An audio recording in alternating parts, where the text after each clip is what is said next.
Work could begin on the fractured I-40 bridge connecting Arkansas to Memphis as soon as tomorrow. The bridge has now been closed for 1 week. An inspector completely missed a crack on the overpass during the last 2 inspections. Now it could be weeks, even months, before the bridge can reopen. This is unacceptable, and this employee has been terminated. You heard it there. Drone video captured in May of 2019 does show a crack. You can see that now. The crack turned into a full-on fracture. RDOT officials say the bridge is inspected at least once a year, and the inspector did not note the crack in his reports in 2019 or 2020. Federal authorities are now involved. RDOT's chief engineer says this will all lead to changes in protocol as the agency works to make sure this never happens again. We will be adding redundancies to our inspection. We will be adding, we're looking at several different things that we have not confirmed yet, but we will be looking at a different program. A contractor has been selected to make those repairs, which will happen in 2 phases. Still no word on how long those could take or when the bridge will reopen, but work could begin this week. Right now, traffic still diverted to the old I-55 bridge, and some fear this could impact shipping and delivery costs. Tennessee's governor will visit the bridge today. The death toll is climbing in the Israeli-Palestinian conflict, with 2 more people killed today when a rocket from Gaza struck an Israeli town. At least 213 Palestinians have died, 12 people in Israel. President Biden is backing calls for a ceasefire as the violence shows no signs of letting up. CBS's Ian Lee reports from London. Mohammed al-Hadidi cradles his 5-month-old son Omar, the only child he has left after an Israeli airstrike killed his wife and 4 other sons. Rescuers found Omar alive under the rubble of this house in the arms of his dead mother. The Israeli warplanes targeted my family without warning, Mohammed says. Israel insists it's targeting Hamas militants. Prime Minister Benjamin Netanyahu says his military continues to strike at terror targets. For more than a week, airstrikes have hit Palestinian homes, buildings, and underground tunnels allegedly used by Hamas militants. But often, civilians pay the price. Palestinian health authorities say more than 60 children have been killed. Overnight, Gaza militants launched dozens of rockets toward Israel. The vast majority are intercepted by Israel's Iron Dome missile defense system, the multi-billion-dollar technology partially funded by U.S. taxpayers. But some missiles are getting through, like the one that struck a packaging plant in southern Israel today, killing 2 Thai workers. The conflict is also spilling onto the streets in Israel and the West Bank, with Israeli security forces pushing back Palestinians protesting the ongoing violence in Gaza. Ian Lee, CBS News. The UN Security Council is holding an emergency meeting today to push to end this devastating conflict. We have more information this afternoon on a new program set to make sure struggling Arkansas families don't lose their home. Renters and landlords can now sign up for the Arkansas Rent Relief Program. So to qualify for the program, you must have lost a job or your income because of the pandemic, be unable to pay rent, have overdue bills, or meet the income eligibility. The program, which has $173 million in federal aid to give out, not only helps with rent, but also utility bills for up to 15 months. Mary Franklin with the Arkansas Department of Human Services says more people will qualify for this program than the previous ones.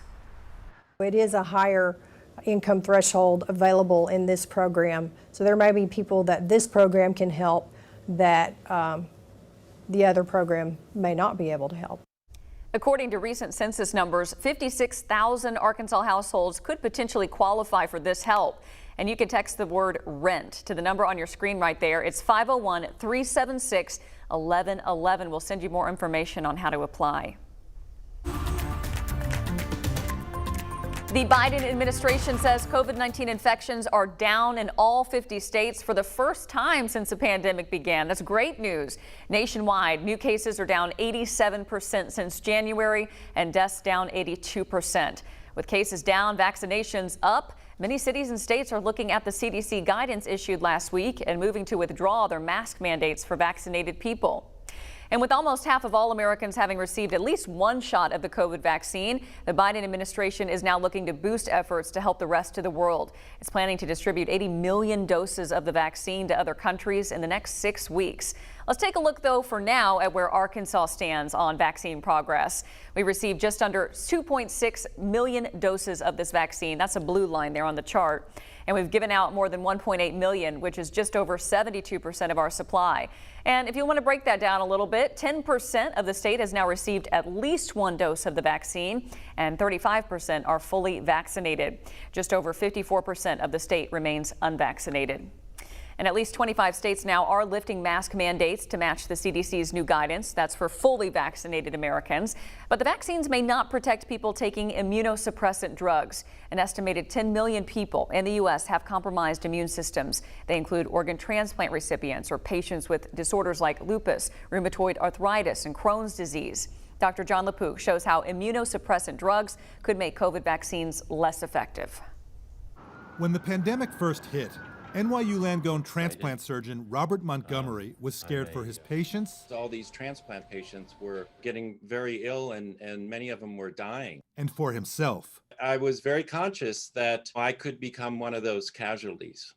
As a heart transplant recipient, Dr. Montgomery takes immunosuppressive medicine so his body doesn't reject the new organ. Being high risk, he was eager to get the vaccine. But then that enthusiasm and excitement was quickly dashed. Why? I checked my antibodies 2 weeks after the second dose of the Pfizer vaccine, and I had absolutely no detectable antibodies. A test measuring the amount of a specific type of antibody elicited by the vaccine was negative.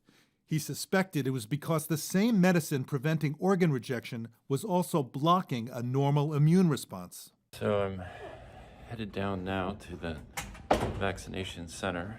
His doctors agreed and prescribed a third dose using a different vaccine from Johnson & Johnson to try to boost his immune response. I'm very worried that transplant patients who are not aware of these results have a false sense of security. At Johns Hopkins Medicine, transplant surgeon Dori Segev and his colleagues are studying the vaccine responses of immunosuppressed patients. I expected it to be lower than immunocompetent people, but not this low. It's disappointing and a bit terrifying. After receiving an mRNA vaccine, people with normal immune systems produce antibodies against the virus that causes COVID. But Segev's latest research finds that after being fully vaccinated, almost half of transplant patients produce no antibodies at all. And he recommends that even immunocompromised patients taking less powerful medication consider having their antibody levels tested. It is not unreasonable to seek more data in the form of a quantitative, reliable antibody test that you then discuss with your doctor. That's because it's still not known how much protection COVID-19 vaccines give to patients like Rosemary McManus. So you get the second shot, and you're feeling what? I'm excited that, we can start doing some normal things. The medication McManus takes for autoimmune disease, including rheumatoid arthritis, stops her immune system from attacking her own joints. My doctor keeps a close eye on me, so he did an antibody test on me. And what did it show? It shows I have no antibodies. What did you say to your husband? I'm going to have to get the vaccine again. And his response was, well, you get a flu shot every year. McManus is planning on getting a third vaccine dose to stimulate her immune response, the same strategy chosen by Dr. Montgomery. How many days after that shot did you check your antibodies? 13 days after the shot. What did it show? Off the charts antibody. Really? Yeah. What would your advice be for all those people out there who are on immunosuppressive therapy? Hang in there. Don't start taking chances at this point until we know more. Several of Dr. Montgomery's vaccinated transplant patients had to be hospitalized after contracting COVID-19. And Dr. Segev tells me he gets about 100 emails a day from worried patients. He still tells them, get vaccinated, and patients should not get a third vaccine unless their doctor arranges it. Dr. John LaPook, CBS News.